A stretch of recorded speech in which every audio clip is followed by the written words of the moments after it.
বঙ্গোপসাগর এলাকায় আবারও একটি মৌসুমী নিম্নচাপ সৃষ্টি হওয়ার আশঙ্কা রয়েছে। সেই সঙ্গে চলতি মাসে অন্তত ৫ থেকে ৬ দিন বজ্রঝড়ের পাশাপাশি ১ থেকে ২টি মৃদু ও মাঝারি ধরনের তাপপ্রবাহ বয়ে যেতে পারে।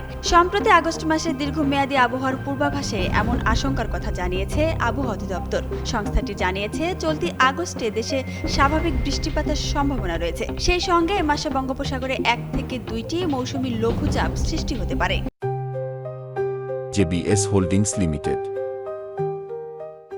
যার মধ্যে একটি মৌসুমী নিম্নচাপে পরিণত হতে পারে। এছাড়া চলতি মাসে দেশে ৫ থেকে ৬ দিন বজ্রঝড় হতে পারে। তবে দেশে দিন ও রাতের তাপমাত্রা স্বাভাবিকের চেয়ে বেশি থাকতে পারে জানিয়ে পূর্বাভাসে আরও বলা হয়, এ মাসে ১ থেকে ২টি বিচ্ছিন্নভাবে মৃদু থেকে মাঝারি ধরনের তাপপ্রবাহ বয়ে যেতে পারে। সেক্ষেত্রে তাপমাত্রা থাকতে পারে ৩৬ ডিগ্রি সেলসিয়াস থেকে ৩৯.৯ ডিগ্রি সেলসিয়াস পর্যন্ত। বাড়বে বৃষ্টিপাতের প্রবণতাও, হতে পারে ভারী থেকে অতি ভারী বর্ষণ।